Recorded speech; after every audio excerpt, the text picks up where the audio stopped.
presence of a quorum. Without objection, the chair is authorized to declare a recess of the committee at any time. This business meeting of the Select Committee is to consider a set of 29 recommendations to strengthen congressional oversight capacity, modernize district office operations, modernize House office buildings, modernize the legislative process, and ensure congressional continuity. I now recognize myself for 5 minutes to give an opening statement. I won't use all 5.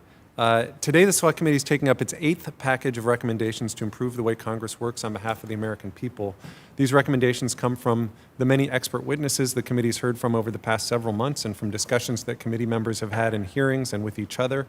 I want to acknowledge the hard work committee members have put into this process, from showing up and engaging in our hearings to providing feedback on multiple versions of recommendation language and to being here today to vote.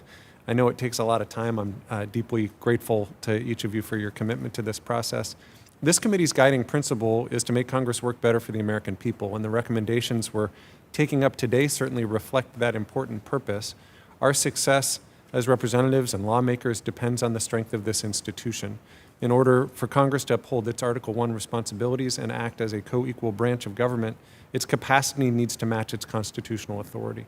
Our recommendations to strengthen Congress's oversight abilities and to modernize the lawmaking process take us toward this goal. Our recommendations to modernize district office operations recognize that much of the work Congress does happens outside of Washington, D.C. House members represent 435 diverse districts with distinct regional, geographical, ideological, and socioeconomic characteristics.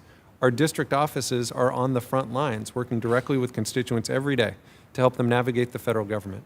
In many ways, district directors and caseworkers are the public face of Congress, and we owe it to them to ensure that our district offices are fully updated and entirely capable of carrying out Congress's work on behalf of the American people. Our recommendations help to do just that.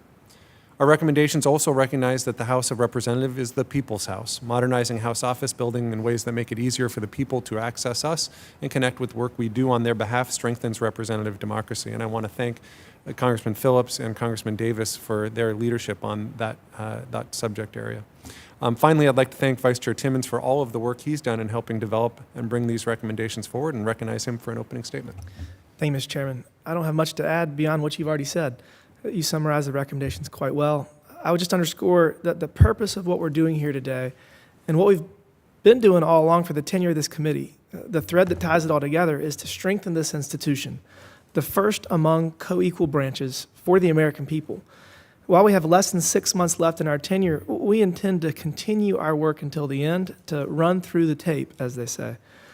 I would also like to echo your comments and thank the members of this committee for their help, their contributions, and their participation in this process. This has been a team effort and a bipartisan one, and it has been refreshing. I'd also like to thank the staff for all of their hard work, and I'd like to thank our hearing witnesses, current and former, and everyone who contributed to this process. We do not have a monopoly on good ideas here on this panel. To the contrary, we rely on the input and the expertise of others who appreciate and want to strengthen the House, and we are grateful for their support and contributions. With that, I yield back and look forward to moving this package forward today. Thank you. Thank you, Vice Chair Timmons. I now call up for consideration the 29 recommendations contained in the committee materials provided to members pursuant with House Rule 11, Clause 1B2. And I now ask unanimous consent for en bloc consideration of recommendations 1 through 29. So with that, the clerk will please read recommendations 1 through 29. Recommendations to strengthen congressional oversight capacity. Recommendation 1, optional bipartisan oversight training. The House should offer and support optional programs for members and staff to learn best practices for conducting bipartisan, fact-based oversight. Mr. Chairman? Recommendation 2. Oops, sorry, I just asked the gentleman to suspend. Go ahead, Chairwoman Lofgren. I was just wondering if I could ask unanimous consent that all of the recommendations be considered as read.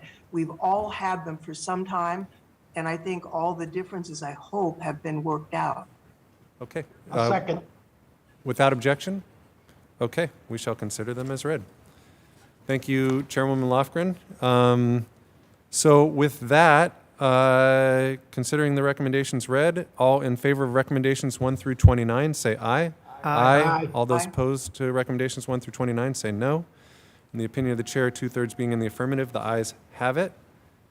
I now move that the committee vote to adopt the committee report containing these 29 recommendations and report it favorably to the House. All in favor of adopting the committee report, say aye. Aye. Aye. All those opposed to adopting the committee report say no. In the opinion of the chair, 2/3 being in the affirmative, the ayes have it. Pursuant to Rule 5A of this committee, a report summarizing the approved recommendations will be compiled and submitted to the House. Without objection, committee staff are hereby authorized to make technical and conforming changes to the report approved today. In accordance with Rule 5A of this committee, members shall have 3 days from the time of the approval of the compiled report to submit supplemental. Thank you for making it. We just got a quorum without you, so thank you, though. You were.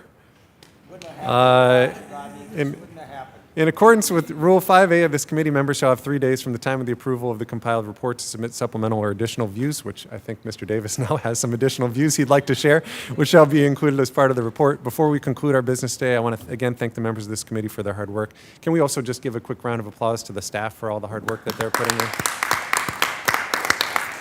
And thank you to the Ag Committee for letting us use their room, and look forward to continuing to run to the tape. And with that, the committee stands adjourned. Thanks, everybody. Yep. Promised I'd keep it to 10 minutes. I know, right? God damn. Thank you. I thought the two I got out was really, really